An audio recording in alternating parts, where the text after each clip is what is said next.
First of all thank you. आपने अच्छा response दिया पहले एपिसोड को। मैंने देखा नहीं है क्योंकि मैं अभी एडिट करूंगा जब ये वीडियो शूट हो रहा है तब। लेकिन मैं थैंक यू बोल देता हूँ। मेरी को वो कोई आदत नहीं है कि अगर होगा तो अच्छा और रिस्पॉन्स दिया होगा, नहीं दिया होगा तो भी थैंक यू उसके लिए। इसको अच्छा रिस्पॉन्स दे देना। तो आज बड़ी बात ये है कि मजे की बात भी ये है कि लखनऊ और केकेआर के फैंस मेरे को नहीं मिले। लखनऊ का मैंने सोचा था कि ऋषभ पंत के बहाने कोई मिल जाएगा, लेकिन लगा कि सारे हर्ष गोयनका वाले ही थे, संजीव गोयनका वाला भी कोई नहीं था। तो उसका कोई मेरे को मिला नहीं। केकेआर में एक मिला था, लेकिन फिर जो बीच में चीज हुई उसकी वजह से उन्होंने ना बोल दिया कि मैं नहीं आ पाऊंगा। कोई बात नहीं, तो the show must go on. तो आज हम थोड़ा न्यूट्रल रहेंगे पूरा, मैं तो न्यूट्रल ही रहूंगा सीएसके के अलावा। तो आज हमारे साथ दो अलग टीम के सपोर्टर्स हैं। एक मुंबई इंडियंस के सपोर्टर है रुमान भाई, और दूसरे जो टीम के सपोर्टर है क्रिश भाई। वैसे केकेआर के सपोर्टर है मेरी क्रिकेट लीग में, लेकिन इन रियल लाइफ वो सीएसके के सपोर्टर है। तो कैसा लग रहा है आप दोनों को आके? मैं रुमान से शुरू करूंगा। जी, मुझे बहुत अच्छा लग रहा है। मेरा बचपन का सपना था कि हेमिश के चैनल पे आऊँ एक बार। अब मेरी ज़िंदगी सफल है। क्या चल रहा है भाई? क्रिश भाई, आप कुछ कहना चाहोगे? बहुत अच्छा लग रहा है। मेरा भी सपना था कि कभी यूट्यूब पे आऊंगा। तो वो गेमिंग चैनल है ना तेरी, वो कंटिन्यू कर, आ जाएगा उसमें क्या। खैर, कोई गेमिंग ही बात तो नहीं। नहीं होती। पढ़ाई नहीं होती, गेमिंग तो हो जाती है। तो अभी सबसे पहले शुरुआत करते हैं।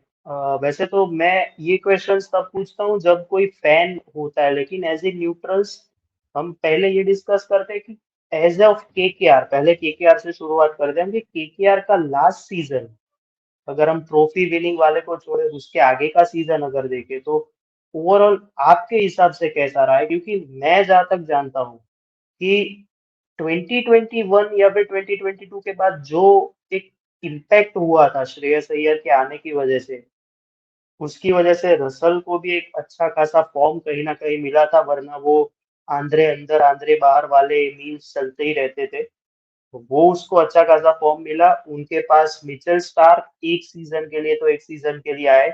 जहां पे लास्ट सीजन की बात करें तो अजिंक्य रहाणे, हमारे साथ एक अजिंक्य रहाणे फैन जुड़े थे आरआर के वीडियो में, आपने देखा ही होगा शायद। तो वो भी कहीं ना कहीं खुश है वैसे तो अजिंक्य रहाणे की कैप्टनसी से, लेकिन प्रॉब्लम ये हुई है कि वो जो एक यंगर अप्रोच मिला था श्रेयस अय्यर के आने की वजह से, उसके बाद जो अजिंक्य रहाणे का एक ओल्डर अप्रोच वापस आ गया, क्योंकि Ajinkya Rahane was the captain before of RR in 2018। तो मैं ये समझता हूँ कि इतने सारे रिलीजेस, इतने सारे मतलब कहते हैं ना कि इतने सारे रिलीज है, ऊपर से मेगा ऑक्शन जितना पर्स है, अगर मैं समझूं तो what do you think of this KKR team? के पिछला सीजन कैसा था आपके हिसाब से, और ये सीजन में आप क्या एक्सपेक्ट कर रहे हो? रुमान भाई, आपसे शुरू करते हैं। मेजॉरिटी रिलीज़ेस तो अभी मैनेजमेंट में चेंज हुआ है। अभिषेक नायर कोच बने शायद। आई गेस सही हूँ क्या नहीं मैं, है ना? तो वो उनके हिसाब से करेंगे। और मैंने जितना उनकी रिटेंशन लिस्ट देखी है, जो जो मेन कोर 11 जो है ना उनका, वो एकदम सही रिटेंड है। उनको बस अच्छे-अच्छे प्लेयर बैकअप लेने हैं। उस हिसाब से उन्होंने अच्छे से कोर रिटेन कर रखी है। टॉप ऑर्डर अच्छा है, middle order, lower middle order. अब रसेल को रिलीज करा है तो कोई उसकी जगह लेंगे।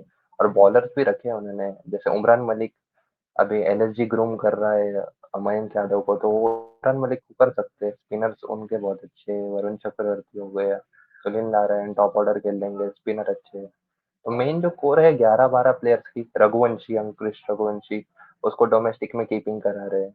तो कीपर की भी जरूरत है उनको, पर इससे भी काम चलवा सकते हैं। तो कोर अच्छा रिटेंड है, पर बाकी के प्लेयर्स अच्छा चाहिए बस।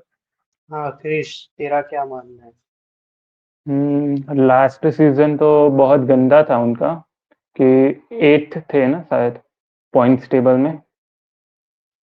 हाँ 8th थे, 10th कौन था उसके हम डिस्कशन नहीं करते हैं नहीं, क्योंकि वो वो नहीं थोड़ा करते। खराब हो जाएगा। 5 विन्स थी। और वैसे जो कोर टीम है, रुमान भाई ने बताया वैसे ही कोर टीम तो है अभी भी, जो मेन 11 बनेगी उसकी। पर अभी ऑक्शन में इतना पर्स भी है कि अच्छे प्लेयर्स खरीद सकते हैं। तो लास्ट सीजन से तो इस सीजन बेहतर की उम्मीद कर सकते हैं। मैं ओवरऑल ऐसा सोच रहा था कि अगर आप mega option type budget release कर रहे हो, जहाँ पे अगर आपके पास कीपर नहीं है आइदर, और आप पहले गुरबाज भी रखते हो, डिकॉक भी रखते हो फॉर अ बैकअप, तो एटलीस्ट उसमें से अगर कोई एक रिटेन हो जाता, बिकॉज कोई अभी वेंकटेश अय्यर भी नहीं है। मैंने तो एक वाइल्ड थियरी ऐसे भी सोची थी कि चलो अगर समझते हैं कि कैमरन ग्रीन भी नहीं आता है, अगर रसल रिटायर नहीं हुआ होता, अगर मैक्सवेल ऑप्शन में होता, तो फिर जो 62 करोड़ बचते उसमें उनके पास बहुत बढ़िया ऑप्शंस रहते, कि मैं चलो अगर रसल को वापस 12 की जगह मेरे को 30 देने पड़ेंगे, मेरे को लिविंगस्टन अभी अच्छा कर रहा है वो आईएल टी20 में, तो आईएल टी20 में अगर वो अच्छा करा है तो मैं मैक्सवेल नहीं लूंगा, तो मेरे पास लिविंगस्टन में ऑप्शन है। लेकिन अभी जो ये सारे रिटायरमेंट्स की बात आई है, अभी जो सारे पुल आउट्स हुए हैं, इसमें मैंने फर्स्ट एपिसोड में भी बोला था, राजस्थान के एपिसोड में, कि इस बार ना ओवरसीज डोमिनेटेड ऑप्शन ज्यादा है। अगर आप थ्रू आउट देखें तो इंडियन बेस प्राइस में भी दो ही लोग हैं, वेंकटेश अय्यर और रवि बिश्नोई। उसके बाद भी जो राहुल चहर वगैरह है वो 1.5 समथिंग में ही आएंगे। तो ओवरऑल डोमिनेशन इस बार ओवरसीज का है, लेकिन जो ट्रस्टेबल, जो एक एक्सपीरियंस्ड ओवरसीज है, उसमें सिर्फ अभी आप डेविड मिलर, लियाम लिविंगस्टन और कैमरन ग्रीन को ही देख रहे हैं। तो मेरे हिसाब से उनके लिए हार्ड होगा, क्योंकि उन्होंने ज्यादातर, अगर मैं गलत नहीं हूँ तो ज्यादा ओवरसीज रिलीजेस उनके ही है केकेआर के। इंडियन कोर तो मैं हमेशा से समझता हूँ कि जो, वैसे कोर टीम की बात अगर मैं करूँ कि जो टॉप 4 टीम्स जो भी क्वालिफाइड होती है, जैसे आपकी फेवरेट मुंबई है, तो उनको पता है कि मेरी कोर टीम यही है, मेरे को सिर्फ ये छोटे प्लेयर्स वगैरह ही रिलीज करते हैं। तो वो कोर टीम, इधर ऐसा प्रॉब्लम है कि कहीं ना कहीं कुछ स्लॉट्स भरे हुए भी हैं, कुछ की जगह कौन आएगा किसी को नहीं पता। उसके बाद अभी अगर मैं बात करूँ तो आपके हिसाब से, जैसे कि मैंने ये बोला, मेरे हिसाब से अगर मैं कहूँ तो लास्ट सीजन उनका पुअर इसलिए था क्योंकि कैप्टनसी में बहुत कंफ्यूजन्स थे। एक जो पर्टिकुलर मैच थी जहाँ पे कैप्टनसी बहुत बढ़िया आई थी, जो सीएसके के सामने हुई थी, आई थिंक 110 ऑल आउट वगैरह। उसके अलावा जितने भी मैचेस थे, वो कहीं ना कहीं मैं ऐसा समझता हूँ कि ओके इस थे, क्योंकि चक्रवर्ती एज अ बॉलर बहुत बढ़िया थे थ्रू आउट द सीजन। उनके अलावा अगर किसी ने सपोर्ट किया हो तो मेरे को उतना खास याद नहीं आ रहा। तो उस हिसाब से अगर पूरा ही सारा दारोमदार अगर चक्रवर्ती पे आप छोड़ते हो, तो वो हमेशा तो परफॉर्म नहीं करने वाला।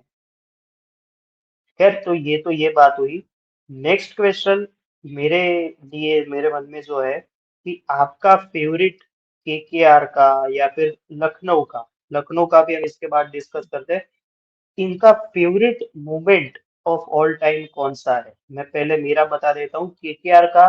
मेरे को हमेशा एक मैच जो याद आती है, मैं 2014 फाइनल की बात कर रहा हूँ। मैं तभी अहमदाबाद में नहीं था, मैं बस से ट्रैवल कर रहा था, और बस में वो टीवीज होते हैं ना, तो मैंने वो फाइनल उसमें देखा था। पीयूष चावला की लास्ट 2 ओवर जो मैंने देखी थी, वो मेरे को अभी भी याद है। दूसरा favourite moment of all time जो आंद्रे रसल ने स्टॉर्म दिखाया था अगेंस्ट सीएसके इन 2018, और आरसीबी के सामने 2019 में जो सिराज को धोया था, ये मेरी फेवरेट केकेआर मोमेंट तीन है। लखनऊ की बात करूं तो वो जो एक एविन लुइस का कैच है, जिसने पूरा मैच पलट दिया था, आई थिंक रिंकू सिंह का ही कैच था, एक वन हैंडेड वाला। उसके अलावा कोई मेरे को मूवमेंट उनकी याद नहीं आती। तो क्रिश, तुम्हारे हिसाब से ये दो टीम की फेवरेट मूवमेंट कौन सी है? पहले तो वो रसल का नॉक आरसीबी के अगेंस्ट 2019 में, जो बहुत बढ़िया था कि वैसे भी तुम 200 प्लस चेस कर रहे हो, और तुम्हें कि वैसे भी टफ है, और स्टार्ट स्लो थी केकेआर की उस मैच में, और शायद 50 और 52 इतने रन चाहिए थे लास्ट के 3 ओवर में, और 19.2, और तब तक तो मैच भी खत्म कर दिया था रसल ने। वो बहुत क्रेजी मैच था, और लाइव देखा था इसलिए। और एलएसजी की बात रही तो वो तो मैं होता तो यही निक बोलता, वो गंभीर लड़ा था ना आरसीबी से, वो मेरी फेवरेट एलएसजी की मैच है वो। बेस्ट मोमेंट है, मतलब नवीन उल्लक की अभी भी कभी कभी याद आती है, क्योंकि he is still a quality bowler. और हम्म मैं समझता हूँ, हम आगे बात भी करेंगे कि केकेआर उनके पीछे जा सकती है, क्योंकि लेफ्ट आर्म पेस बहुत ही रियल और रॉ है। अभी एशिस चल रही है तो मिचेल स्टार्क ने 50 मारी है। आज के दिन जब ये रिकॉर्ड हो रहा है तब वी डोंट नो रिजल्ट क्या आया होगा। लेकिन left arm pacers are a thing right now, मैं ऐसा समझता हूँ। तो रुमान, तुम्हारी फेवरेट मोमेंट कौन सी है दोनों टीम की? मेरी फेवरेट मोमेंट एलएसजी की चुरा लिया यार तूने। मेरे हिसाब से केकेआर की तो मैं, अब केकेआर फैन तो एज अ इतना वो हूँ नहीं मैं, लेकिन अभी 24 में जीते थे, 25 में तो आरसीबी जीत गई थी, लेकिन 24 में वो जो फाइनल मैच उसमें मिचेल स्टार्क ने जो हेड को उड़ाया, ये आया धड़ाधड़ विकेट जो लिया था ना उसने, वो एक तो फिर 49 पे ऑल आउट कर दी थी आरसीबी को। वो तो आइकॉनिक मैच है, वो अभी तक आरसीबी फैंस उसे ट्रोल होते हैं। और फिर गंभीर ने जो फील्डिंग लगाई थी एमएस धोनी की, वो वाली मैच, वो आरपीएस आइकॉनिक के मैचेस बाद है। हाँ, और एलएसजी की मैं बोलूँ तो वही मैच, लॉर्ड आवेश खान ने जो हेलमेट पटका था चेस करते वक्त, एक भी रन मारे बिना, वो जो मैच थी एलएसजी की, वो एलएसजी अभी तक लीग में तो इतना कंट्रीब्यूशन है नहीं क्योंकि ट्रॉफी नहीं जीती है, बस मुंबई हमारी को जब हरा भी देती है हर बार। हम अगर कोई एलएसजी की मैं बात करें ना कि आपकी एलएसजी की बेस्ट मोमेंट कौन सी, तो हम बोलते हैं दिग्विजय सिंह। बस यही बोलते हैं हम लोग, हाँ, हमें और कुछ आता ही नहीं है। और इस साल तो मजे की बात ये होगी कि नीतीश राणा वापस दिल्ली में है, तो एक होम ग्राउंड कॉन्फिडेंस मिलता है। और जब अब बीसीएलएसजी इनकी वजह से एक जो अलग लेवल पे पहुंचेगी, आई फील वो देखने में बहुत मजा आएगा। फाइनल, जो एक बात करें प्री ऑप्शन एनालिसिस के पहले, दो चीजें। फर्स्ट ऑफ ऑल, एक तो एलएसजी का last season performance. First of all मैं समझता हूँ कि जितनी भी बढ़िया टीमों का ऑप्शन हुआ है ना, जिसमें सीएसके आ गई, नॉट आयरोनिकली बट ऑप्शन अच्छा था सीएसके का 24-25 में। फिर एलएसजी ने तो 27 करोड़ बचा के रखे थे। फिर मिचेल मार्श लिया, एडन मार्करम लिया, बहुत से लिए। इवन उनके सब्स्टिट्यूट में विलियम और ओरके जैसा क्वालिटी बॉलर उन्होंने वापस लिया था, और शमार जोसेफ के जगह पे, if I am not wrong. लेकिन परफॉर्मेंस नहीं आई सबकी। अगर मैं बोलूँ तो एडन मार्करम ने कुछ मैचेस में अच्छा किया था। मिचेल मार्श ने गुजरात टाइटंस के होम ग्राउंड लाइक अहमदाबाद में 100 मारे थे, वो मेरे को याद है। लेकिन उसके अलावा थ्रू आउट देखे तो कैप्टनसी में फ्लॉज थे पंत के। पूरन पूरन पूरन पूरन, अच्छा खेला था। वो तो उनका एक मेन प्लेयर वही है, वो मेन कैरेक्टर वाइब्स है उसकी। वो और रवि बिश्नोई तो अभी बेचारे अकेले अकेले दाल बाटी खाएंगे, वो अलग बात है।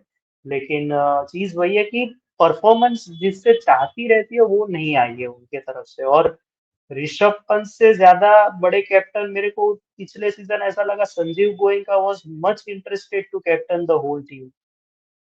वैसा एटीट्यूड उन्होंने रखा था, और उनके वही एटीट्यूड की वजह से आई फील जस्टिन लेंगर और जाहिर खान ने बाय बाय बोल दिया है। तो पता नहीं अभी ये सीजन कैसा जाता है, बिकॉज मेरे हिसाब से मेरे को पर्सनली कम पसंद आने वाली टीम्स में से एलएसजी है। बिकॉज एक जो गोयनका को मैंने देख रखा है ना कि वो 2016-17 वाला, दोनों भाइयों को, कि उनको मैच से ज्यादा टीम से ज्यादा खुश थी। अरे मेरी टीम है ना, तो तू मैं जैसा बोलूंगा तू वैसा ही करेगा।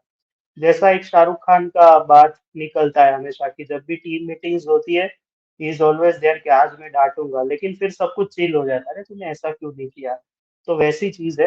तो मैं ओवरऑल समझता हूँ कि एलएसजी को लीडर है उनके पास, लेकिन जहाँ पे लैग करते हैं वो मैं पर्सनली समझता हूँ कि बॉलर्स पे। इस सीजन एलएसजी ने बॉलर्स में एक बहुत ही शॉकिंग नाम मेरे हिसाब से रिलीज किया है। और हम साथ में ट्रेड की भी बात कर लेते हैं कि Arjun Tendulkar now is in LSG. Superb trade for भी, बिकॉज उन्हें भी नई टीम एक्सप्लोर करने का मौका मिलना चाहिए। एवरी 2 सीजन्स अगर आप देखें तो अर्जुन तेंदुलकर जब भी ऑप्शन में आते हैं तो मॉक करके गुजरात टाइटंस अपना पैडल हमेशा ऊपर करते थे। लेकिन इस बार he will surely, personally I am happy कि चलो एटलीस्ट इधर जितने मैचेस खेले उधर शायद एलएसजी में ज्यादा मैचेस खेल सकते हैं वो। He can be their good bowler, prime bowler मैं ऐसा समझता हूँ। Shardul Thakur is in Mumbai Indians. वैसे मैं तेरे को ये मुंबई वाला सवाल अभी नहीं पूछूंगा, तू मेरे को सिर्फ अर्जुन का बता। तो लास्ट सीजन एलएसजी की कैसी रही तेरे हिसाब से, और अर्जुन तेंदुलकर इन एलएसजी कैसा लग रहा है? लास्ट सीजन तो मेन उन्होंने जिस पे इन्वेस्ट करा, ऋषभ पंत, उसने आखिरी में जाके बाहर होने के बाद एक सेंचुरी मारा था शायद, जितना मुझे याद है, और एक ही मैच में परफॉर्म करा था। कैप्टनसी भी इतनी कुछ सही थी नहीं, एक मैचेस में कुछ तो भी लास्ट ओवर में स्टंपिंग मिस कर दिया था जहाँ पे वो जीत सकते थे। कीपिंग भी एवरेज ही थी उसकी, और गोइंग का जो सुनारा था वो अलग थे। तो ऋषभ पंत ने बहुत डिसअपॉइंट करा ये बार। उसको रिलीज भी करने के रूमर्स तो थे, पर उन्होंने रखा है। मयंक यादव को उन्होंने रखा है। मयंक यादव पे बहुत ट्रस्ट करते हैं वो लोग। और लॉर्ड अर्जुन तेंदुलकर, मतलब बॉलर अच्छा है। मुंबई में किसी को चांस नहीं मिलता। मतलब मुंबई ने ब्रेविस को 2-3 साल बाहर बिठाए, स्टब्स भी था उनके पास। मुंबई में चांसेस ज्यादा मिलते नहीं है, और मिलते हैं तो फिर वो टाइम पे ही परफॉर्म करना पड़ता। अर्जुन तेंदुलकर ने, शायद से सैम करन ने उसको बहुत रन मार दिया था एक ओवर में, जितना मुझे याद है। पंजाब के सामने खेला था उसने। उसका डेब्यू मेरे को इसलिए याद है क्योंकि उस दिन वो दोपहर की मैच थी और उसमें ही Rohit Sharma was the impact player, if I am not wrong. वो सिर्फ एक मैच के लिए, उसमें Suryakumar Yadav was the captain, और वो मैच शायद मुंबई जीती थी। उसी दिन मेरा पहला स्टेडियम एक्सपीरियंस था in the form of Gujarat Rajasthan, इसलिए मेरे को ये याद है। वो एक मैच में मैंने सिर्फ उसको इन ड्रीम 11 लिया था कि चलो एक ट्राई देते हैं। Currently he is doing good in Syed Mushtaq Ali, उन्होंने एक अच्छा स्पेल डाला है। तो एलएसजी का इसके ऊपर क्या ध्यान रह सकता है कि ट्रेड तो किया है, तो क्या खिलाएंगे इसे या फिर इधर भी मुंबई इंडियंस वाली हालत होगी? ट्रेड करे तो खिलाएंगे। मुझे लगा था जहीर खान है, अभी तुम बोल रहे हो कि जहीर खान हट गए, मुझे इतना आइडिया नहीं है। लेकिन अगर जहीर खान रहता तो फिर अंदर, उसके अंदर बहुत अच्छा ग्रूम हुआ रहता वो, क्योंकि जहीर खान इंडिया का बहुत बड़ा बॉलर रह नहीं, चुका है बट जहीर खान ने ऑलरेडी उसे ग्रूम किया है, बिकॉज फ्रॉम 2020 टू मुंबई में। 22-20 तो वो उधर ग्रूम हो गया है, मैं ऐसा समझता हूँ। अभी देखते हैं योगराज कौन सिंह ने नया भी करा आता है। है। हाँ, युवराज सिंह, अरे वो तो अलग हस्ती है, उसके ऊपर मैं कौन बताऊँ बात करने वाला। शमी को भी लिया है ना बाकी एलएसजी ने। हाँ, शमी की मैं क्वेश्चन ऐड करना में रह गया। मोहम्मद शमी की बात करें तो एक बड़ा एसेट एक तरीके से हैदराबाद में, जिस टीम में आपके पास Klaasen, Head, Ishan Kishan, Pat Cummins, even for me my personal favourite one of the players Kamindu Mendis जैसे प्लेयर हो, अगर एक ऐसा बॉलर जाता है, नहीं सही में, मजाक नहीं, is a quality batter and a bowler. उसने कैच लास्ट सीजन जो लिया था वो अभी भी याद है मेरे को। तो एक ऐसा क्वालिटी बॉलर जाता है जिसके जगह पे क्रिश का फेवरेट बॉलर है उस टीम में ब्राइडन कार्स के रूप में। तो मजे की बात यह है कि अभी इंडियन बॉलर नहीं है उधर, लेकिन let's just not talk about that. लेकिन यहाँ पे एलएसजी की बॉलिंग स्ट्रॉन्ग, कहीं ना कहीं एक, अगर कहे ना, एक स्क्रू अगर टाइट करे तो उसकी वजह से बन जाती है। भले is not in form, but वो एक एक्सपीरियंस प्रोवाइड कर रहे हैं। बाकी हम ओडीआईज में देख ही रहे हैं कि how much we are missing Bumrah, Shami and Siraj right now. तो उस हिसाब से राइट नाउ आई फील के शमी और अर्जुन तेंदुलकर का एक कॉम्बिनेशन बनेगा साथ में, अगर मैं गलत नहीं हूं तो। और उसके अलावा उनके पास ऑलरेडी तीन क्वालिटी पेसर्स और है, आवेश खान, मोहसिन खान और मयंक यादव के रूप में। Mohsin Khan truly outstanding bowler है, लास्ट सीजन बेचारा बाहर हो गया था, लेकिन उसकी जो पेस है, आई पर्सनली फील कि ये जो बॉलर्स है, युद्धवीर सिंह चारक है, मोहसिन खान है, ये सब बॉलर्स ऐसे है कि जो अच्छा ही करते हैं, डोमेस्टिक में तो अच्छा ही करते हैं, सेम एज कार्तिक त्यागी। तो मोहम्मद शमी के ज्वाइन होने से, क्रिश तेरे से दो सवाल है, मोहम्मद शमी के आने से और लखनऊ में अर्जुन तेंदुलकर के आने से क्या पॉजिटिव्स और क्या नेगेटिव्स बनते हैं? लखनऊ को पहले तो एक अच्छे बॉलर की ज़रूरत थी। आवेश खान था, मयंक यादव था, पर एक शमी जैसा मिसिंग था। और लास्ट सीजन भी वही प्रॉब्लम थी एलएसजी की कि रन्स तो बहुत मारते थे, पर बॉलिंग चेंजेस में भी पंत ने बहुत गलतियां की थी। कि डीसी का मैच देख लो कि ऐसा ही लग रहा था कि डीसी के लिए खेलना ही नहीं छोड़ा पंत। और जो अर्जुन तेंदुलकर की बात है, वो तो मुझे लगता है कुछ प्लान में होगा इनके, कि यूज करेंगे उसे। पहले थोड़ा कम चांस देंगे कि स्टार्टिंग में नहीं देंगे, बाद में खिलाएंगे, मिड सीजन होगा। और पोटेंशियल है उसमें कि थोड़ा अच्छा परफॉर्म कर सकता है अगर अच्छी गाइडेंस मिले तो उधर उसको। और वो शमी वाली बात तो हमने कर दी, तो अब लास्ट हम बात करते हैं, उसके बाद ऑप्शन एनालिसिस पे जाते हैं। आंड्रे रसल एक ऐसा नाम है केकेआर के लिए since I think 2012 2013 if I am not wrong. ऐसा नाम बन गया है विद शकीब अल हसन। शकीब अल हसन का केकेआर में ऐसा होता था कि आता है जाता है फिर वापस आ जाता है, उसकी हम बात नहीं करते, लेकिन आंड्रे रसल एक ऐसा नाम है फॉर देम कि एक वर्सेटाइल और लेजेंड अगर लगाना हो केकेआर में, अगर गौतम गंभीर के बाद या फिर सौरव गांगुली के बाद अगर कोई दो नाम मेरे मन में आते कि केकेआर में कौन ऐसा था, तो I think it was Andre Russell and Sunil Narayan. उसके भी नीचे अगर मैं जाऊँ तो मेरे पास रॉबिन उथप्पा और पीयूष चावला भी है। कहीं ना कहीं मैं मनविंदर बिस्ला को भी वो समझता हूँ, लेकिन यूसुफ आंड्रे पठान। रसल की। हाँ, यूसुफ पठान तो आरआर में भी बहुत बढ़िया थे, केकेआर में भी बहुत बढ़िया थे, सिर्फ एसआरएच में इट वाज ओके मतलब। लेकिन ये जो चार पांच लोग हैं उसमें भी आंड्रे रसल मैं समझता हूँ कि एकदम अर्ली रिटायरमेंट है, लेकिन मैं समझता हूँ कि जरूरी रिटायरमेंट है। नॉट बीइंग बायस्ड और as a jealous CSK fan, लेकिन मैं क्यों समझता हूँ, उनकी एक स्टेटमेंट बहुत बढ़िया लगी मुझे कि अभी नहीं तो कभी नहीं होगा फिर। आपको मन में रहता है कि मैं अभी कंट्रीब्यूट कर सकता हूँ, अभी भी मेरे में उम्र है वो, अभी भी मैं कुछ कर सकता हूँ। और इससे कुछ लोगों को अभी भी सीख लेना चाहिए कि परफेक्ट टाइम पे रिटायर होना पड़ता है, वरना फिर हम जैसे गाली खाते हैं। मैं नाम नहीं लूंगा, आप लोग समझ जाइए। तो वही चीज है कि अभी नहीं तो कभी नहीं। तो पर्सनली एक और रिपोर्ट कल मैंने पढ़ी थी कि शाहरुख खान ने एडवाइस दी थी कि आप रिटायर हो जाइए, आपको पावर कोच बनाना। अभी पावर कोच क्या काम करता है मेरे को नहीं पता है, या मे बी रोमान जो मुंबई वानखेड़े में लाइट्स जाती है डीआरएस के वक्त, शायद उसके लिए पावर कोच उनको रखा होगा, ऐसा लग रहा है।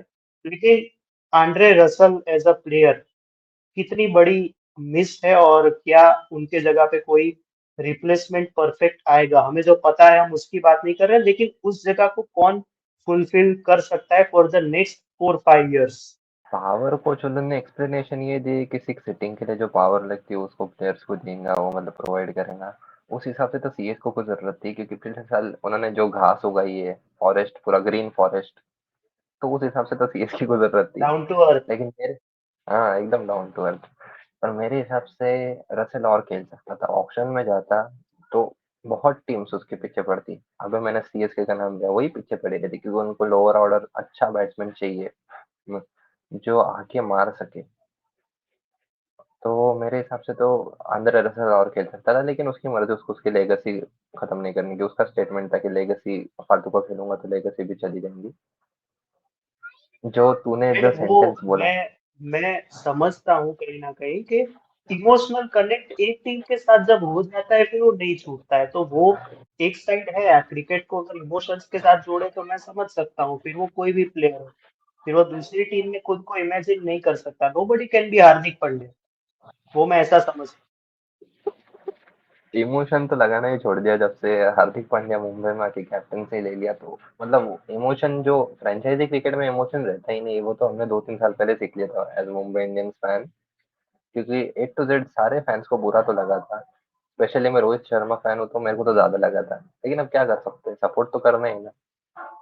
इमोशनल कनेक्ट तो वो करना ही छोड़ दो, मैं तो बोलता फैंस को। तुम होम टीम को सपोर्ट कर रहे हो ठीक है, अभी इमोशंस में आके जैसे सीएसके ने फिर जडेजा को छोड़ दिया, फिर जडेजा ने खुद से बोला, संजू सैमसंग ने आरआर को छोड़ दिया, तो इमोशन तो रहता ही नहीं है मेरे हिसाब से अभी फ्रेंचाइजी क्रिकेट में। और और मैं तो रही बात पर्सनली इस बात की कर रहा हूँ, लेकिन मेरे हिसाब से इमोशंस होने भी नहीं चाहिए। At last franchise cricket is a business, that's it. फिर वो क्रिश भी समझता है क्योंकि वो फुटबॉल देखता है, उसे भी पता है कि कितने प्लेयर्स कब कितने कैसे टाइम पे ट्रेड होते हैं। तो ये सब लास्ट में बिजनेस ही है, जस्ट टू मेक और secure your teams future, that's it. मैं यही समझता हूँ। हाँ, कंटिन्यू। हाँ, पोलार्ड जैसा हमारे मुंबई का, और असल जैसा ही पूरा पोलार्ड भी कंट्रीब्यूट कर सकता था। इनफैक्ट अभी भी जहाँ पे खेल रहा है वो ILT T20 शायद, वहाँ पे अभी भी मार रहा है। वो टाइम पे फैंस ने बोले थे मैनेजमेंट ने ज़बरदस्ती रिटायरमेंट लाया है, वो अलग बात है। रसेल के साथ भी वैसा हो सकता है। लेकिन जैसे रूमर्स आए थे बीच में रिलीजेस के पहले, रिटेंशंस के पहले, कि केकेआर ने रसेल को ऑफर करी थी डीसी को और डीसी ने रिंकू सिंह मांग लिया था। ये भी रूमर थे, मतलब केकेआर को भी रसेल उसका चाहिए नहीं मैं था एक सिर्फ हिसाब एक से। कॉन्टेक्स्ट बता देता हूँ।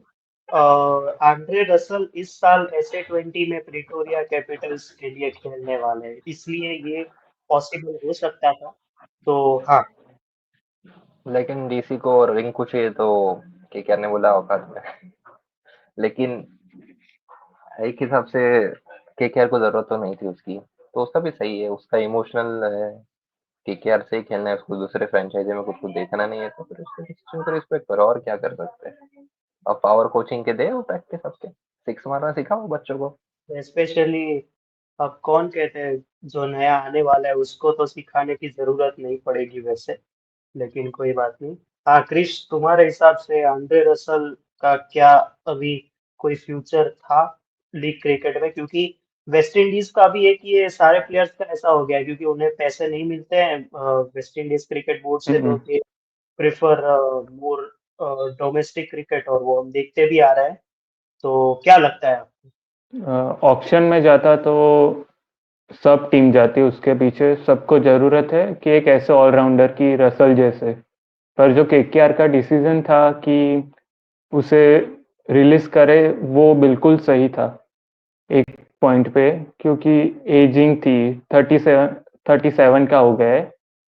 और रही बात बाकी टीम के प्लेयर्स की, एजिंग के साथ रिटायरमेंट लेना वही अच्छा डिसीजन है एट दिस पॉइंट। और वो उसका जो परफॉर्मेंस था वो भी डाउन आ रहा था कि आगे पिछले सीजनों से कंपेयर करें तो बड़ा टफ रहता है कि टीम के लिए, और एक ओवरसीज का स्लॉट भी लेता है। तो अभी एक छोटा सा गेम खेलते हैं आपके साथ। मैं पहले आपको रिलीजेस एक टीम का बताता हूँ, आपको वही बताना है कि आपके हिसाब से इस टीम का, हम LSG से शुरुआत करेंगे, इस टीम का शॉकिंग रिटेंशन जो आपने सोचा नहीं था और शॉकिंग रिलीज कौन सा है। तो मैं पहले LSG का लिस्ट आपको बताता हूँ रिटेंशन का। Abdul Samad, Ayush Badoni, Aiden Markram, Matthew Breetzke, Himmat Singh, Rishabh Pant, Nicholas Pooran, Mitchell Marsh, Shahbaz Ahmed, Arshin Kulkarni, Mohammed Shami, Mayank Yadav, Avesh Khan, Mohsin Khan, M Siddharth, Digvijay Singh, Prince Yadav और आकाश सिंह। ये इनके रिटेंशन है। तो अगर आप चाहो तो मैं आपको रिलीजेस भी बता देता हूँ, फिर आपको अगर बोलना हो तो आप साथ में बोल सकते हो। रिलीजेस है आर्यन जुयाल, डेविड मिलर, युवराज चौधरी, राजवर्धन हंगारकेकर, शार्दुल ठाकुर तो ट्रेड हो गए मुंबई में, आकाशदीप, रवि बिश्नोई और शमार जोसेफ। तो मैं पहले अपना बता देता हूँ कि शॉकिंग रिटेंशन में अगर सही में एज इन हैप्पी मूड बोलूं, तो मुझे पर्सनली अच्छा लगा कि उन्होंने मैथ्यू ब्रिड्सके को रिटेन किया है। अभी जो ऑन गोइंग सीरीज है वहां पे इज रियली डूइंग गुड, और उनकी और एडन मार्करम की आई थिंक सेकंड ODI में अच्छी पार्टनरशिप भी हुई थी, जहाँ पे एडन मार्करम ने 100 मारे थे। प्रसिद्ध कृष्णा लास्ट तक खींच के गए थे, मतलब खींच के नहीं गए थे सही बोले तो उसमें उन्होंने 100 मारे थे। मैथ्यू ब्रिट्स के personally is a good shocking retention मेरे हिसाब से। दूसरी बात करूं तो दिग्वेश राठी या फिर आकाश सिंह जो है, अगर इसमें आपको लगता है कि इनसे बेटर कोई नहीं है, तो इधर गोयनका साहब ने मार खा लिया है। मैं बताता हूँ क्यों। दिग्विजय सिंह और जो आकाश सिंह है, ये किसके ऊपर रिटेन होते हैं मेरे हिसाब से? जो शॉकिंग रिलीजेस है, आकाशदीप और रवि बिश्नोई। आकाशदीप के साथ तो ऐसा हुआ है कि पता नहीं, उसके उसके ऊपर अंधी गोली मार दी है कि भाई तू निकल सक, तू एक तो खेल भी कम रहा है, ऊपर से उसकी जो अभी बढ़िया परफॉर्मेंस थी इंग्लैंड में। तो अभी भी मेरे को पर्सनली बिलीव नहीं हो रहा है कि इतना क्वालिटी पेसर आपके पास है, फिर भी आपने उसको जाने दिया है, उसके लिए जिसके लिए जो सिर्फ चेक फाड़ते रहता है पूरा दिन। तो पता नहीं वो रिटेन हो गया और ये रिलीज हो गया, अभी तक पता नहीं चल रहा। दूसरी चीज, रवि बिश्नोई का ऐसा है कि was there with LSG since 2022। जब पहला रिटेंशन, जब पहले साइनिंग्स किए थे LSG में, वो वन ऑफ देम थे with KL Rahul, Marcus Stoinis और रवि बिश्नोई। मुझे Ravi Bishnoi as a bowler तो पसंद है, लेकिन एज अ फील्डर वो बहुत बढ़िया है। स्पेशली जब वो पंजाब में थे, एक दो कैचेस जो उन्होंने लिए थे वो मेरे को अभी भी याद है। एक वन हैंडेड कैच लिया था उन्होंने। मैं समझता हूँ कि ये मेरे हिसाब से शॉकिंग रिलीजेस एंड रिटेंशन है। क्रिश, तुम्हारे हिसाब से कौन shocking releases and retention? Releases की बात करें तो जैसा आपने बताया कि रवि बिश्नोई, जो मुझे लगा था कि और खेलेंगे यहाँ पे एलएसजी में, पर लास्ट सीजन उनका अच्छा नहीं था रवि बिश्नोई का। पर मुझे लगता है कि थोड़ा भरोसा करना चाहिए था, और अभी एलएसजी को एक स्पिनर की ज़रूरत है। और दूसरा तो आकाशदीप की अच्छा परफॉर्मेंस दिया है, कितने हम इंटरनेशनल में अभी इंग्लैंड में भी दिया है, तो रिलीज करना मैं सही नहीं समझता हूँ उसको। फिर रिटेंशन में तो मुझे लगता है कि ऑलमोस्ट सब सही थे, कि एक दो जो डिबेटेबल है, पर मुझे उससे कोई प्रॉब्लम नहीं है। रोमान, तो जानबूझ के अगर ऋषभ पंत बोलने वाला हो शॉकिंग रिटेंशन में, तो मैं तेरा माइक ऑफ ही रखता हूँ। नहीं नहीं, मैं वो नहीं बोलूंगा। मेरे को सबसे ज्यादा हार्ट ब्रेक इस बात से हुआ कि शमार जोसेफ को कैसे रिलीज कर सकते हैं यार वो लोग। शमार जोसेफ को, मतलब, मतलब फॉर्म भी नहीं है ना। मैं मजाक कर टी रहा है, ट्वेंटी। लेकिन शमार जोसेफ को उन्होंने नवीन उलग के ऊपर लिया था पिछले ऑक्शन में। नवीन उलग अनसोल्ड गया था, नवीन उलग को ले सकते थे हालांकि वो। और उनको बहुत अच्छा इन्वेस्टमेंट भी रहता हो, क्योंकि पिछले साल उनके बॉलर्स भी कुछ काम करे नहीं थे, फास्ट बॉलर स्पेशली। और रही बात क्या नाम है उसका, वो चिट्टी पांड्या वाला, दिग्वेश राठी की। पिछले साल वो मेन स्ट्रीम स्पिनर बन गया था उनका। रवि बिश्नोई स्टार्टिंग में परफॉर्म कर रहा नहीं था, और उसने अच्छा एक्शन नारायण का पूरा है। तो कोई भी फ्रेंचाइजी क्यों जाने देंगी, वो उनका इन्वेस्टमेंट है, एक हिसाब से एसेट है। क्योंकि मिस्ट्री तो आ जाती ना वैसे एक्शन में। तो फिलहाल तो वो उनका मेन स्पिनर है, भले कैसा भी हो। लेकिन रवि बिश्नोई को वैसे भी चांसेस नहीं मिल रहे थे, अच्छा हुआ रिलीज हो गया। ऑक्शन में रवि बिश्नोई को बहुत पैसे मिलेंगे, क्योंकि स्पिनर की बहुत जरूरत है ऑक्शन में। वही बात है कि मेन क्वालिटी इंडिया खेल हुए स्पिनर्स जब तक मेरे को याद आते हैं ऑप्शन में, दो ही लोग हैं। एक रवि बिश्नोई है और एक राहुल चहर है। उनके अलावा कोई क्वालिटी मेन स्पिनर नहीं दिख रहा मेरे एक करण शर्मा है, लेकिन अभी वो एज फैक्टर है। लेकिन और को। क्या तो था, उसको क्या लकी नाम, चार्म के लिए ले लेंगे। लकी चार्म वो तो है, उसमें लेकिन ही पिछले जाता साल, है। वो 2018 में हमारे लिए वो वही था, 2021 में भी वही था। लेकिन हमारे लिए नहीं था ना पिछले साल वो लकी चार्म। कि वो तो हार्दिक आ गया आरसीबी भी था। नहीं जीती थी। आरसीबी भी कहाँ जीती थी। नहीं नहीं, आरसीबी के, वो तो अलग टीम है। और हम उनके सामने, हमारे पास ट्रॉफी क्या है यार। और हम तो डिफेंडिंग कुछ भी नहीं चैंपियंस है है, उनके उनको कुछ नहीं सामने। बोलना। हम क्या है? हम बोलेंगे तो हम तो सीधा देशद्रोही घोषित हो जाते हैं। उससे अच्छा बोलो ही मत। हाँ क्रिश, अरे हाँ ये तो मैंने बोल दिया। तो अभी केकेआर के ऊपर आते हैं, केकेआर के रिलीज और रिटेंशन के ऊपर। Rinku Singh is retained, Angkrish Raghuvanshi, Rovman Powell, Ajinkya Rahane, Manish Pandey, Sunil Narine, Ramandeep Singh, best substitute fielder Anukul Roy, हर्षित राणा, वैभव अरोड़ा, उमरान मलिक और वरुण चक्रवर्ती, ये रिटेन्ड है। रिलीज है लवनीत सिसोदिया, क्विंटन डिकॉक, रमनुल्लाह गुरबाज, मोइन अली। मोइन अली ने तो वैसे पुल आउट कर दिया है, is going to play PSL, तो वो नहीं आएंगे। Venkatesh Iyer, Andre Russell retired, Mayank Markande, Chetan Sakariya, Heinrich Nortje and Spencer Johnson. तो यहाँ पे मैं समझता हूँ कि उन्होंने पूरा जिला ही खाली कर दिया है नए गांव वाले बसाने के लिए। तो मेरे हिसाब से कोई शॉकिंग रिटेंशन मैं समझू ना, तो रोमन पोवेल किस बेसिस पे, किस परफॉर्मेंस पे रिटेन हुआ है, मेरे को अभी भी याद नहीं है। लाइक कोई उसकी लास्ट सीजन परफॉर्मेंस ऐसी थी नहीं थी, मेरे को नहीं पता। मोइन अली के साथ ऐसा होता था कि वो जो मैच खेलता था वो मैच केकेआर जीतती थी कंसेक्यूटिव। जो नहीं खेलता था वो हार जाती थी। एक दो हार गई थी उसकी वजह से। लेकिन मोइन अली तो ठीक है, मतलब एज फैक्टर है सेम। तो ये चीज है। और मुझे अच्छी रिटेंशन ये लगी कि उन्होंने उमरान मलिक को बैक किया है। भले ही वो अनसोल्ड था लास्ट दो राउंड में, बाद में उनको लिया, वो रूल्ड आउट हो गया था। लेकिन इस बार पूरी सीजन खेलेगा ऐसा मैं समझता हूँ। और आई वुड बी हैप्पी कि वो अपनी अच्छी परफॉर्मेंस निकाले, ताकि वो इंडिया में वापस कम बैक कर सके। अगर उनके जो मेन अभी जो कोच है, जो केकेआर इनडायरेक्ट कोच है अभी भी, उन्होंने चाहा तो।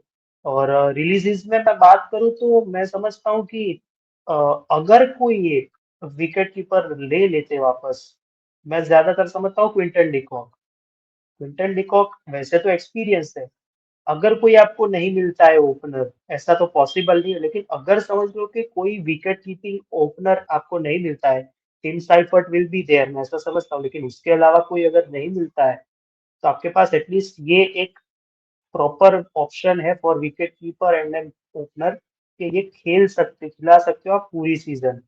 दूसरी चीज, एनरिक नोर्किए का ये लोग बोल रहे हैं कि इंजरी प्रोन प्लेयर है, लेकिन उसकी मजे की बात यह है कि वो आईपीएल आते आते बहुत फिट हो जाता है। और मैं समझता हूँ कि वो वन ऑफ दोस बॉलर्स है जिस पे ट्रस्ट कर सकते हैं, भले ही फॉर्म नहीं है। मैं ऐसा यहाँ पे दो डिफरेंस बन गए कि एक तो फॉर्म नहीं है और एक पूरा रूल्ड आउट था। अब किस पे ट्रस्ट करोगे कि फॉर्म जिस पे नहीं है वो, या फिर जिसने पूरी सीजन ही नहीं खेली है? फॉर्म नहीं है, लेकिन फॉर्म तभी होगी क्योंकि उसके लिए तो कोर्ट बना है कि form is temporary, class is permanent. अगर पूरी सीजन रूल्ड आउट है, मुश्ताक अली में या फिर रणजी में भी कोई ऐसा रिकॉर्ड ब्रेकिंग परफॉर्मेंस या फिर नहीं आ रहा है, उससे अच्छा मैं कोई फॉर्म बिना वाले प्लेयर को ही ले लूं।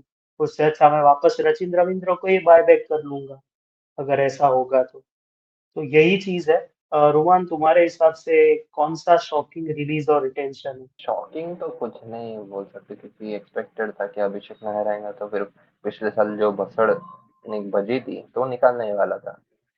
अभिषेक नायर बहुत अच्छा कोच है और मैं बायस्ड भी रहूंगा जरा उसके लिए, सबको मालूम है, लेकिन ट्रस्ट है उस पर। लेकिन मैं नहीं बोलूंगा भाई, तू बोल, तो तेरे को जो बोलना है वो मैं, ये ऑडियंस ही समझेगी। तूने मुंबई जब से बोल दिया है ना, वो ऑडियंस समझ जाएगी तू क्यों ऊपर बायस्ड से है, रोहित क्या शर्मा है। बोल दिया हो, लेकिन मेरे हिसाब से है ना, डिकॉक थोड़ा सा एक्सपेंसिव था, 5 करोड़ के आसपास था। वो उनके पर्स के हिसाब से तो कुछ भी नहीं था वो। क्विंटन डिकॉक ये बार दूसरी टीम्स ले सकती, लेकिन बेस प्राइस पे ही जाएगा मेरे हिसाब से, इतना महंगा जाएगा नहीं। मेरे को केकेआर हर बार क्या। पर्सनली लगता है कि जॉस बटलर के बैकअप के लिए गुजरात टाइटंस डिकॉक के लिए जा सकती है, सिर्फ ये एक मेरा मानना है। एक परफेक्ट बैकअप, क्योंकि गुजरात टाइटंस का पिछला साल मेरे को इसलिए पसंद है, अगर मेरे पास सिराज नहीं है तो मेरे पास प्रसिद्ध तो है, अगर मेरे पास फिलिप्स नहीं है तो मेरे पास रदरफोर्ड है, मेरे पास कुड्जी नहीं है तो क्या हुआ, मेरे पास ये है, तो उस हिसाब से उनके सारे स्ट्रिंग्स अटैच थे। तो ये मैं समझता हूँ कि निकोप के साथ ये हो सकता है, बाकी तो देखते हैं। और मैं बोल रहा था कि केकेआर हर बार क्या करती है, गुरबाज को, उनका जो मेन कीपर रहता है वो जब अवेलेबल नहीं रहता तो 2-3 मैचेस खिलाती है। उसकी वजह से गुरबाज ज्यादा परफॉर्म नहीं कर पाता और ऑप्शन में बिट्स अट्रैक्ट नहीं होते उसको। तो ये बार भी उसको बेस प्राइस पे उठा देंगे, और रघुवंशी को वो लोग कीपिंग तो करा ही रहे डोमेस्टिक में, अगर अच्छा कीपर हो गया तो उनको कीपिंग की भी जरूरत तो है नहीं, वैसे भी टीम साइफर तो ही ले ही लेंगे, बहुत पैसा है। और मेन बॉलर की बात है, और क्या की जगह वो लोग ले डालेंगे पाथिरान। पथिराना कैसे। उनके ऊपर वो मैं बताने, वैसे तो ये प्री ऑप्शन में बोलने वाला था, लेकिन ऐसी एक इलॉजिकल न्यूज आई है कि पथिराना पे बहुत eye, they are eyeing on him, ऐसा मैंने सुना है। They can go any any any levels up, ऐसा बोल रहे हैं। तो यहाँ पे मेरे को लॉजिकल बात ये लग रही है कि आप पथिराना पे 40 डाल रहे हो, इसका मतलब मैं ये समझू कि ग्रीन पे 30 नहीं डालोगे। पॉसिबल ये इसलिए नहीं है क्योंकि आपके पास अभी भी लिविंगस्टन बचता है, आपके पास अभी भी मिलर बचता है। अगर ये लोग नहीं है तो 100 बिग बैश वाले ऐसे ही नहीं बैठे हैं, ये लोग भी कुछ ले लेंगे। ऊपर कॉलोनी का अभी जो परफॉर्मेंस आएगा बिग बैश में, पर्थ की तरफ से, वो देखने लायक होगा और वो अच्छा है। लेकिन मैं समझता हूँ कि कैमरन ग्रीन, सॉरी मैं क्रिश से पहले पूछ लेता हूँ कि तुम्हारे शॉकिंग रिटेंशन और रिलीजेस कौन है? मेरे ख्याल से गुरबाज को रिटेन करना चाहिए था, कि ओपनर है और स्टार्ट भी अच्छी देता है, कि उसको उतने चांसेस दिए नहीं थे कि वो अपना पोटेंशियल दिखा पाए।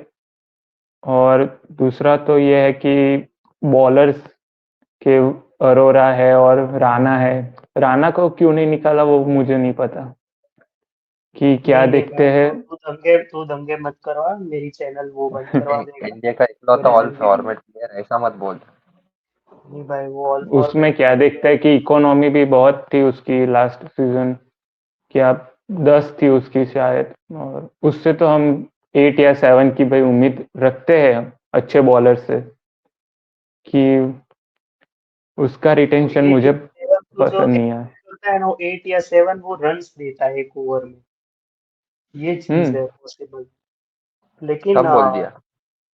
उसकी अब इकोनॉमी 10-11 की थी, तो और विकेट भी। अभी उसका नसीब अच्छा है कि इस साल हाँ, चिन्नास्वामी में मैच नहीं होने वाले कोई भी, वरना अगर होते तो नोकिया और को। खराब होता उसके साथ।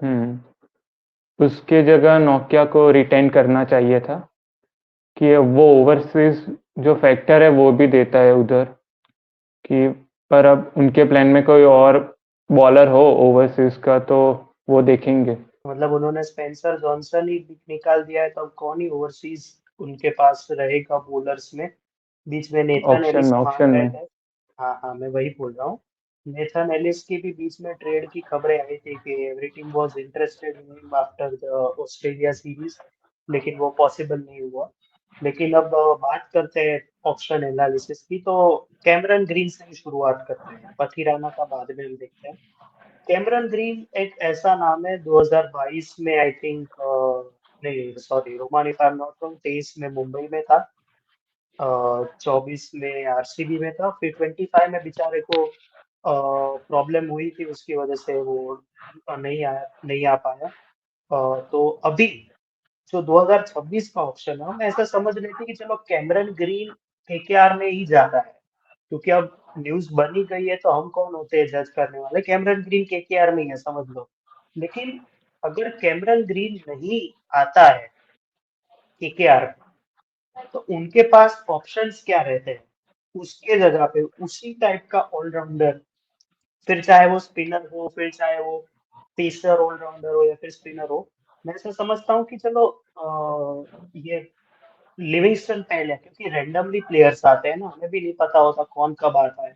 तो अगर लिविंगस्टन पहले आता है और they don't go for him, और वो सीएसके में जाता है, और कैमरन हम्म, ग्रीन का भी सेम कहीं ना कहीं ऐसा समझते हैं कि पहले वो आ गया, they couldn't bid for him, और फिर वो गया सीएसके में। लिविंगस्टन बाद में आता है और वो कहीं और चले जाता है, तो उनके पास ऑप्शंस नहीं है उतने बड़े ऑलराउंडर्स के लिए। ऑल थिंक आई मैं एक ही नाम सिर्फ यहाँ पे सोचता हूँ कि someone like Michael Bracewell is a really good pick for both the teams, CSK and KKR, क्योंकि वो स्पिनर भी है बहुत बढ़िया, बैटर भी है। डेरिल मिचेल के लिए वो लोग शायद जा सकते हैं फॉर अ गुड बैकअप, लेकिन आई पर्सनली फील कि वो नहीं होगा, क्योंकि डेरिल मिचेल कहीं ना कहीं लास्ट सीजन जहाँ पे इन्फ्लेटेड प्राइस पे गए थे, वहां पे ऐसा लगता है कि इस बार भी वो वैसा ही होगा। एज ऑफ ओपनर्स, मैं ऐसा समझता हूँ कि नारायण या फिर रघुवंशी के साथ उनको कोई ओपनर चाहिए, तो they can go with Rachin Ravindra. Rachin Ravindra is available, Devon Conway is available, तो ये लोग हैं। लेकिन रुमान, मैं तुम्हारे से ये जानना चाहूंगा कि अगर कैमरन ग्रीन नहीं आता है तो किसको देखते हो केकेआर में? कैमरन ग्रीन आता है ना, आता कैमरन ग्रीन अंदर से दुआ मांग रहा हूँ। मुझे केकेआर नहीं जाना, क्योंकि अगर वो केकेआर गया तो वो नवा रूल आया है ना पर्स का, कि जो सबसे हाईएस्ट इंडियन रिटेंशन है उनका रिंग पूछेंगे 12 करोड़ का, उसको 12 करोड़ ही मिलेंगे। बेचारा बिकेगा 20 के आसपास, उसको 12 ही मिलेंगे, क्या फायदा। तो अगर कैमरन ग्रीन नहीं आता तो वो लोग स्टोइनिस रिलीज थे क्या? नहीं है? तो फिर तो स्टोइनिस का ऑप्शन जॉस ही बाहर हो जाता। रिलीज, वो भी जॉस इंग्लिश 4 तो मैच चार खेली है। मैचेस के लिए है, उसको तो लेके कुछ फायदा है नहीं। मतलब लेकिन ले चीज लेंगे वही एक दो है, टीम। इसलिए मैं अपने लास्ट 2 शोज से यही बोल रहा हूँ कि ये ओवरसीज डोमिनेटेड ऑप्शन है। सिर्फ 4 प्लेयर है एक्सपीरियंस के नाम पे, उसमें भी वो नहीं आते तो लानत है आपके ऊपर। फिर आपको जेमी स्मिथ, फिर बाकी ऑस्ट्रेलियन प्लेयर्स जैसे कूपर कॉनोली वगैरह लेने पड़ेंगे।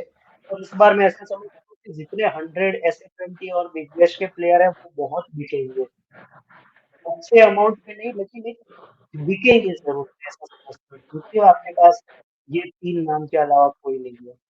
सेम में मेरे हिसाब एलिस। से हाँ मेरे हिसाब हाँ से वेंकी अय्यर को लोग बाय बैक कर देंगे थोड़ा सस्ते में।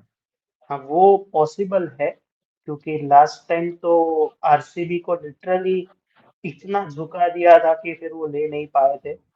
मतलब अच्छा वो नहीं 23 लिए। तक गए फिर भी वो नहीं ले पाए। शायद ले लिया होता तो अभी मीम्स बना रहे होते हम लोग कि बॉटल्ड रिग्ड क्वालिफाई। अगले साल कप लेकिन तुम दे। कोई बात नहीं। लेकिन कोई बात नहीं। तो सेम मैं एलएसजी के लिए पूछता हूँ कि वैसे तो मैं समझता हूँ कि इस टीम के लिए सिर्फ बैकअप्स ही है। कोई उतनी बड़ी तोप नहीं है जो ये ले लेंगे। अगर ले लेंगे तो भी कॉनवे को ले सकते हैं for Breetzke's backup, for Mitchell Marsh's backup. ये लोग मिचेल को टारगेट कर सकते हैं। तो उसमें क्या लगता है कि उसमें कौन आ सकता है मोस्टली? इसका कुछ आइडिया तो है नहीं मुझे, लेकिन ट्रेड ये जो ट्रेड जो है विंडो वो 10 तारीख तक खुली है। और बीच में मैंने रूमर सुना था स्टॉइनिस का ट्रेड का।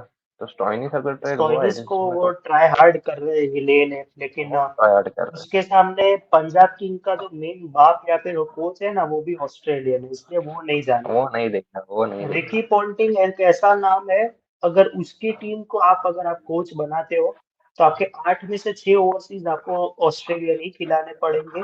बाकी के 2 आपको जो लेने हो वो आप ले सकते हो।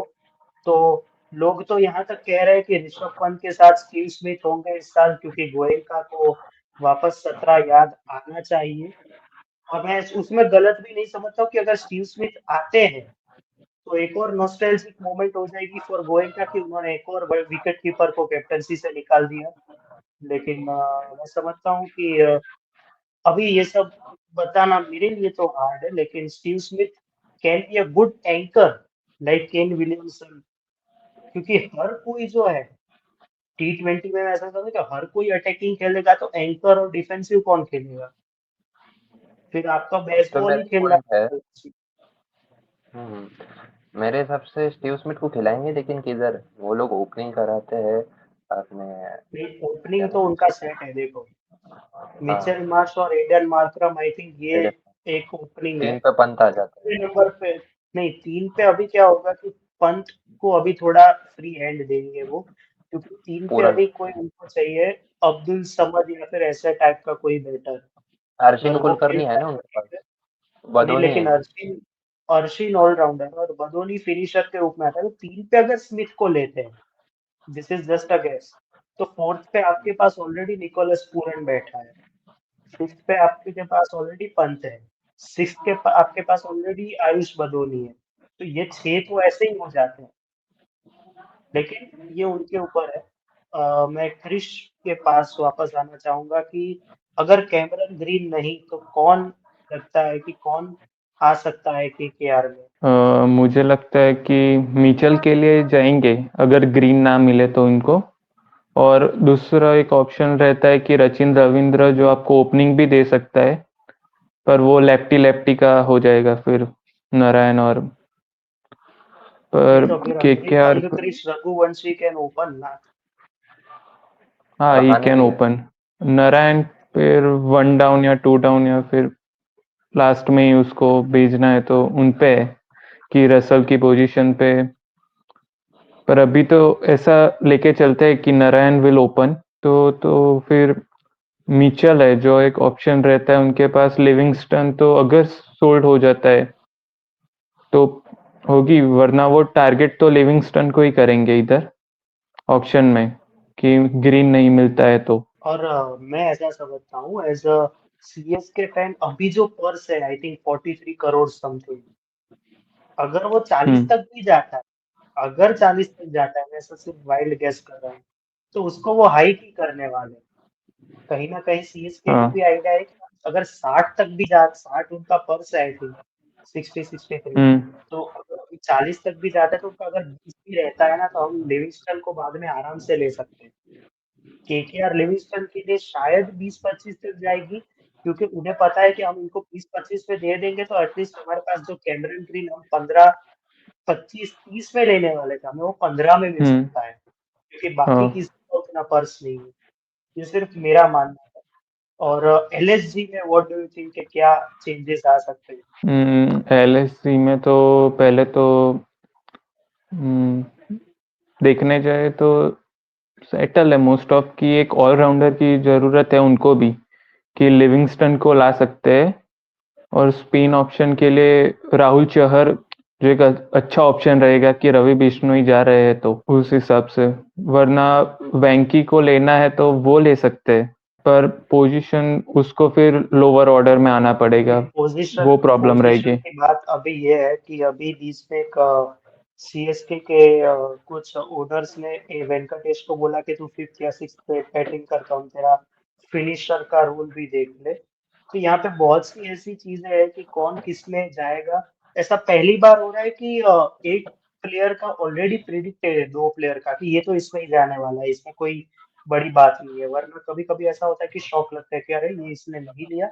जैसे कि 2024 का ऑप्शन मेरे को याद है, मिचेल स्टार्क 25 तक गया, गुजराती के पास 32 समथिंग मनी था, केकेआर को आराम से वो लोग दे सकते थे और केकेआर के पास से स्टार्क ले सकते थे, लेकिन वो 24 पे रुक गए थे।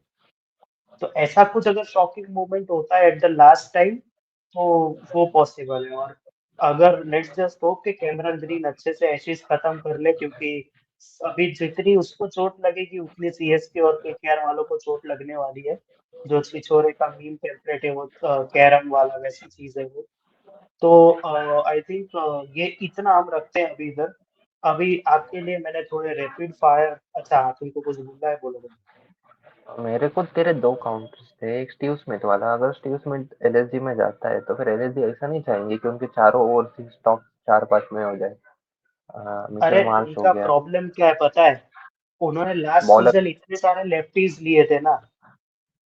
मैंने ट्वीट किया था कि इतने लेफ्टी किधर डालेगा भाई। लेफ्टीज और राइटीज से ज्यादा आई थिंक एक राइटीज ज्यादा लिए थे, जिसमें मार्करम, मार्श, पूरन। लेफ्टीज में सिर्फ मिलर और पंत थे। Badoni is I think righty if I am not wrong. और उस हिसाब से इतने सारे राइटीज लिए थे ना, तो मेरे को लगता है कि ये लोग अपना बॉलर्स में, अब उनका इंडियन स्लॉट पूरा बढ़िया है। इंडियन में अपने को वांधा नहीं आएगा। अगर वो ओवरसीज कोई एक्सपीरियंस बॉलर लेते तो अलग बात है।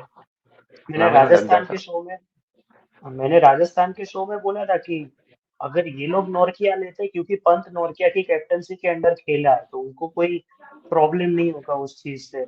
सेम फॉर समवन लाइक जय रिचर्डसन। जय रिचर्डसन क्वालिटी बॉलर है। पंजाब में he was not that good, क्योंकि हमेशा से पंजाब की परंपरा रही है कि हम कोई ना कोई बिग बैश का तो लेते ही हैं। उन्होंने उस सीजन में राइली मेरेडिथ या फिर जय रिचर्डसन को लिया था। उसके बाद उन्होंने नेक्स्ट सीजन में कोई और ऐसा लिया था। तो वो बिग बैश वाले लेते हैं। फिर उन्होंने इस सीजन मिचेल ओवन को लिया था, जिसने बिग बैश में जिताया था उनको, होबार्ट को। तो वो लोग लेते हैं, कोई ना कोई बिग बैश वाला इस साल जाएगा। Mostly I feel Cooper Connolly will be the one जो बिड्स अट्रैक्ट करेगा इस साल फ्रॉम इंडिया। तो देखते हैं। अभी कोई काउंटर क्वेश्चन है तो बताओ, वरना I will start rapid fire. हाँ, मेरा एक ये था बोलना कि हाँ, पातिराना के लिए केकेआर को बहुत बिट्स रखेंगे, क्योंकि केकेआर स्टार्टिंग से अलग एक्शन वालों को है ना बहुत प्रेफरेंस देती है। जैसे नारायण हो गया, मतलब वरुण चक्रवर्ती का भी नारायण एक्शन थोड़ा अलग है। नारायण का तो अलग एक्शन ऐसा था कि उसको चकिंग के लिए बैन अंदर भी हो बोल गया। दिया था। हाँ, तो तो मेरे हिसाब चीज से ये है, पातिराना के पीछे जा सकता पथिराना। अभी प्रॉब्लम इधर क्या होती है कि पथिराना समझो 30 के अंदर मिल गया। है 30 के आराम से। अंदर मैं समझता हूँ मोस्टली 25 से 30 के अंदर मिल गया, अगर सीएसके नहीं जाती है तो ऐसा समझता हूँ बेस प्राइस पे ही जाएगा वो, अगर जाना चाहता है तो अगर 15 के अंदर मिल गया चलो, तो उसके बाद आपकी गारंटी क्या रहती है कि आप लिविंगस्टन या इन में से कोई एक ले लेते हो। क्योंकि फिर 15, अगर 15 तक जाता है और आपका 60 पर्स है, तो आप लेवल के साथ आ जाते हो ना सीएसके के साथ। ये वो है, फिर दोनों के पर्स लेवल्ड है। उसमें फिर जो मेरे बिड हिसाब वॉर होगी for Cameron green, Liam Livingstone, वो देखने लायक होगी। से सीएसके पातिराना के पीछे नहीं जाएंगे। पातिराना की प्राइस क्या थी सीएसके में? 10-12 करोड़ ना। 12 थी शायद। हाँ, तो फिर कोई सेंस ही नहीं बनता ना। अगर 12 करोड़ में वापस रिटर्न कर सकते थे वो, तो फिर ऑप्शन में 20 करोड़ क्यों देना चाहेंगे वो लोग? क्योंकि चीज ये थी कि दिल्ली रसेल को। कैपिटल्स वर इंटरेस्टेड इन पथेराना में। अभी वो रिपोर्ट आई है, तो बाकी तो जब आएगा तब पता चलेगा। तो फिर ट्रेड कर खैर लेते ना, क्यों करते हो? नहीं, वो नहीं।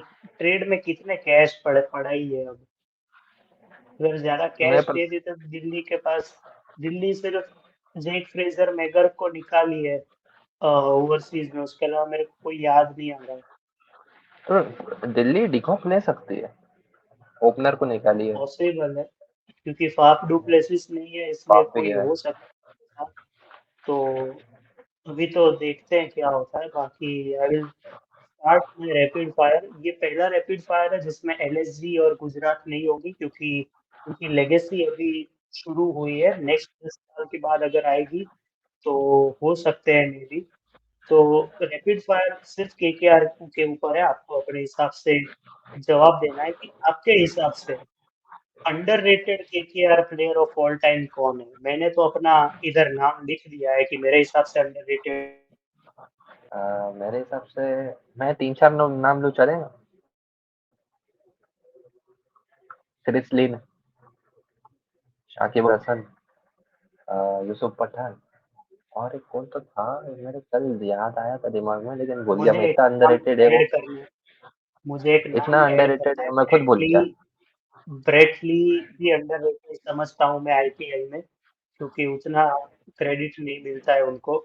शा ये शाकिब, मनीष पांडे भी तो अच्छा खेला है केकेआर से स्टार्टिंग से। मनीष पांडे भी बोल सकते हैं। रॉबिन उथप्पा, रॉबिन उथप्पा, ये याद कर रहा था मैं, रॉबिन उथप्पा। ऑरेंज कैप जीता है भाई केकेआर से। मनविंदर बिस्ला भी कहीं ना कहीं फॉर दैट फाइनल इनिंग्स कह सकते हैं इन 2012। क्रिश, तुम्हारे हिसाब से कौन? पहले तो मनीष पांडे, 2014 फाइनल का नॉक, फिर रॉबिन उथप्पा, फिर साकिब अल हसन, फिर देखने जाए तो हम मॉर्कल को कह सकते हैं कि वो भी था अंडररेटेड, कि विनिंग सीजन में स्क्वाड में था वो। अच्छा, दूसरा अभी उसका opposite overrated KKR player of all time, क्योंकि मेरे को भी थोड़ी कंट्रोवर्सी चाहिए इसलिए। मेरे हिसाब से जो ओवररेटेड है अभी 5 सालों में आफ्टर 2019 इज आंड्रे रसल। 2019 से के बाद जो एक हाइप बन गई थी कि अभी ये आ गया है तो ये कर देगा वो कर देगा, लेकिन ऐसा कुछ हुआ नहीं। तो वो मेरे हिसाब से ओवररेटेड में मैं रखना चाहूंगा। उसके अलावा तो कोई मेरे को याद नहीं आता जो है अभी के टाइम पे। क्रिश, तुम्हारे हिसाब से कौन है? लास्ट 2 सीजन से देखे तो वेंकी बोलूंगा मैं। मैं तो रसेल को नाम देने वाला था, लेकिन रसेल एज अ बॉलर बहुत अंडररेटेड है। रसेल की बॉलिंग बहुत अच्छी है। वो अलग है कि इंजर्ड हो जाता है जब भी बॉलिंग करता हो, लेकिन as a fast bowler, medium fast जो भी है, लेकिन बहुत अच्छा बॉलर है वो। इसके लिए मैं वो कैटेगरी से निकाल रहा हूँ। वेंकटेश अय्यर, इंडिया के थर्ड 3 फॉर्मेट प्लेयर, हर्षित राणा। मॉर्गन बोलना था मुझे, लेकिन लोग उसको अंडररेटेड बोलते, क्यों मालूम क्यों। उसने ऐसा कुछ परफॉर्म तो करा नहीं था। ठीक है, चलो कोई कोई बात नहीं, नहीं। बाद का क्वेश्चन है उसमें शायद मॉर्गन आ जाएगा आपके लिस्ट में, मैं बताता हूँ क्यों। नेक्स्ट क्वेश्चन ये है कि least appreciated KKR player of all time, जहाँ पे मैं सिर्फ दो नाम दूंगा यहाँ पे। क्रिस ली और दूसरा जो है वो मनविंदर बिस्ला। उस फाइनल इनिंग्स के लिए मैं कहीं ना कहीं समझता हूँ कि उतना क्रेडिट नहीं मिलता उनको। तो ये दो नाम है मेरी तरफ से। रुमान, मैं क्रिस लिन के साथ जाऊंगा। उसने जो स्टार्ट देना चालू करा है वो केकेआर को, और उसका वो कैच याद आता है मेरे को बाउंड्री पे। क्या कैच था वो, फ्लिप मार के एकदम, एथलेटिक कैच था एकदम। हाँ क्रिश, तुम्हारे हिसाब से लीस्ट अप्रिशिएटेड प्लेयर? एक बोलूँ तो मनीष पांडे है, और दूसरा तो पीयूष चावला। वो दो ऑप्शन में से। नहीं, वो दोनों बोल रहे हैं। नहीं, दो। अभी थोड़े इस साल के क्वेश्चंस लिए ऑप्शन रिलेटेड, कि आपके हिसाब से ह्यूज प्राइस इस ऑप्शन में कौन लेके जाएगा? ऑब्वियस क्वेश्चन है वो, लेकिन आप अगर सोचते हो कि अ, इन दो ओवरसीज को बाहर करें, लियाम लिविंगस्टन और दूसरा जो कैमरन ग्रीन है उनके अलावा, तो कौन जा सकता है? मेरे को समझ आता है जहां तक कि वेंकटेश अय्यर वंस अगेन 10+ जाएंगे। और दूसरा मेरे को ऐसा लगता है फ्रॉम वन ऑफ दोज, इधर रवि बिश्नोई और राहुल चहर, ये एक नाम है जो जा सकते हैं हाई प्राइस के लिए? क्रिश, तुम्हारे हिसाब से? रवि बिश्नोई है, आकाशदीप, और फिर रचिन रविंद्र। मेरे हिसाब से वेंकी अय्यर की बिड वॉर वापस से केकेआर और आरसीबी पे होगी, उसके चक्कर में वो 10 करोड़ के ऊपर जाएगा। पाथिराना हो गया, पाथिराना तो ऑब्वियस हो जाएगा, 10 के ऊपर जाएगा। तो जितना बोल रहा 20 इतना नहीं जाएगा, 10 से 15 के आसपास जाएगा बीच में। फिर कैमरॉन ग्रीन तो ऑब्वियस है। रवि बिश्नोई या फिर तूने जैसे बोला रवि बिश्नोई और राहुल चहर में से एक स्पिनर तो पक्का 10 करोड़ जाएगा। सचिन रविंद्र जा एक्चुअली सकता है क्योंकि राहुल चहर ने अभी बीच में काउंटी में बहुत बढ़िया परफॉर्मेंस दी है, हाँ, 8 विकेट्स उसने ली है। तो मैंने इसलिए वो नाम बोला क्योंकि वो लगता है कि वो जा सकते हैं इतने प्राइस के लिए। इसके बाद नेक्स्ट जो क्वेश्चन है कि शॉकिंगली अनसोल्ड कौन जा सकता है? अब मेरा ये मानना है, मैं ये समझता हूँ कि मैं डेरिल मिचेल का नाम लेना चाहूंगा इधर। स्टीव स्मिथ तो ऑब्वियस हो जाएगा क्योंकि वो एक अलग ही प्रतिष्ठा हो चुकी है उनके नाम के आगे। लेकिन ये एक नाम जो है जिसने अभी सेंचुरी बना के आपके फेवरेट प्लेयर को ओवरटेक किया था, फिर आपके फेवरेट प्लेयर शायद वापस पहले नंबर पे आ गए हैं। तो उस हिसाब से अगर देखें तो ये नाम जा सकता है अनसोल्ड।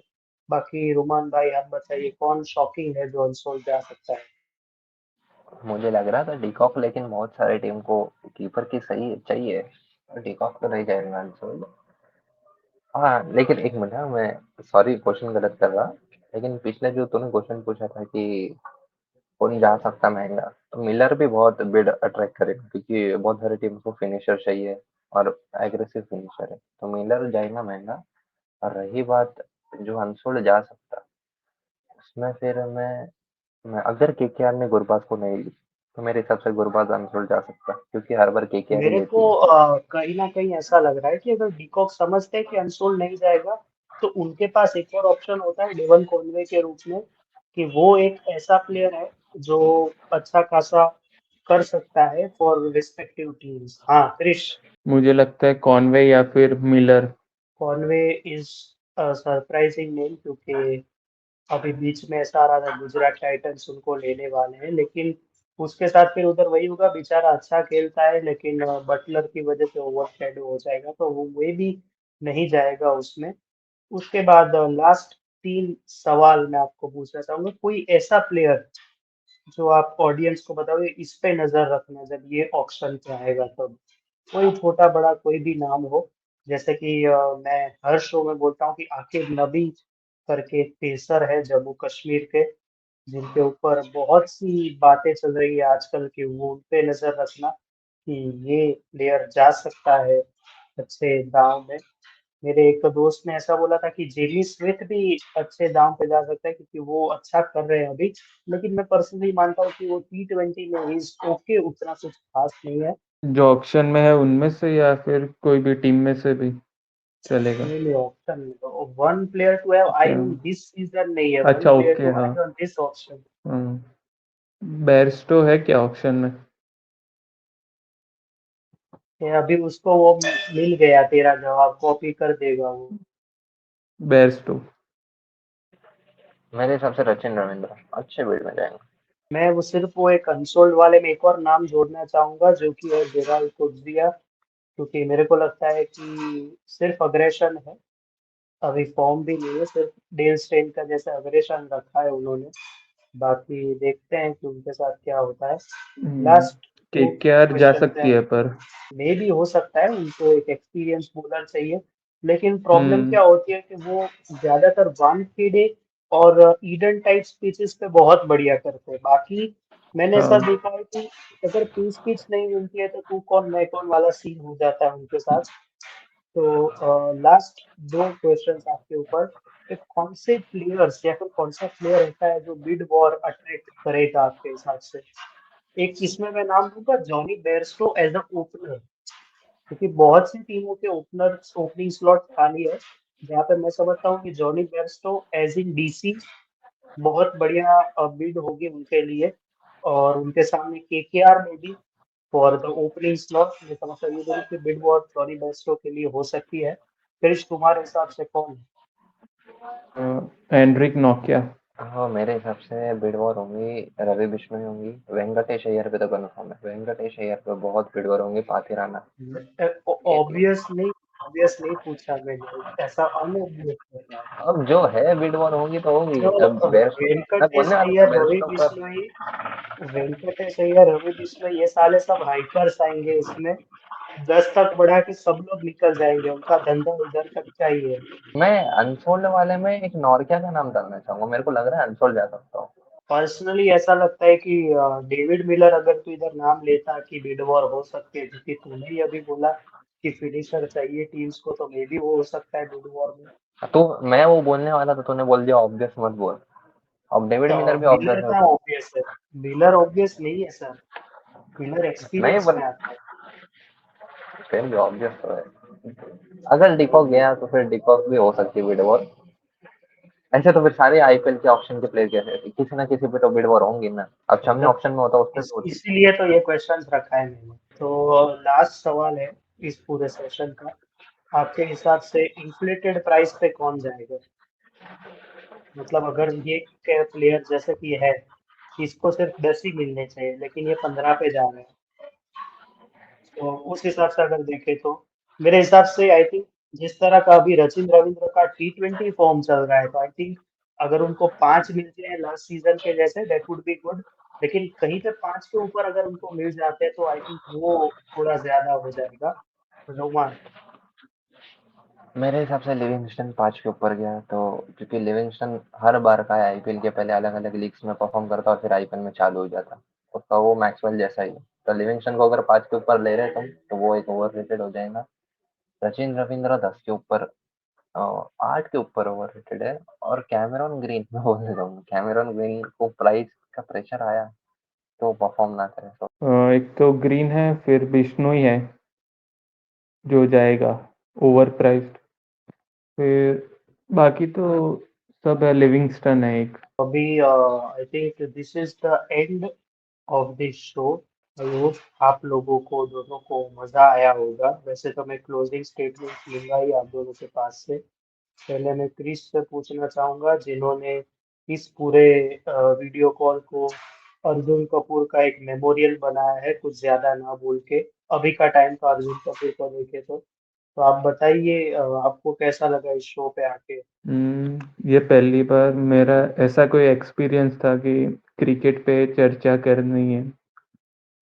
क्रिकेट पे चर्चा नहीं करता हूँ अभी, 2021 के बाद से बहुत कम हो गया है, पर फिर भी अच्छा लगा क्रिकेट पे चर्चा, वो पुरानी फीलिंग कि दोस्तों के साथ बैठ के चर्चा करने करने का होता था। रुमान, आप कुछ कहना चाहोगे? अगर इंडिया की पहले बैटिंग रहती आज तो एक्सपीरियंस बहुत मैं बकवास रहता। स्पॉइलर आपको एक एक मिनट में स्पॉइलर दे दूं रुमान, आपको आगे के एपिसोड में भी देखने को मिलेंगे। सीएसके में क्रिश आपको शायद देखने को मिलेगा, अगर वो अवेलेबल रहा तो। क्या मैं बोल रहा था, अगर इंडिया की पहले बैटिंग रहती आज आज जो शूटिंग हो रही है थर्ड ओडीआई है, तो अगर इंडिया की पहले बैटिंग रहती तो बहुत बकवास रहता मेरा एक्सपीरियंस। लेकिन अभी सेकंड बैटिंग है, चलो टॉस जीत गए इतने सालों बाद, तो एक्सपीरियंस एकदम मस्त रहा। नहीं, बकवास नहीं होता अगर 0 पे आउट होते तो, वरना मेरे लिए तो मस्त ही रहता। तो ये इस एपिसोड का एंड था। इतना थक जाता हूँ मैं 1 घंटे एपिसोड एडिट करते करते, इसमें भी यही होने वाला है। लेकिन मजा आता है। आई होप आपको मजा आया होगा इस एपिसोड में। तो मिलते हैं अगले एपिसोड के साथ, तब तक के लिए बाय।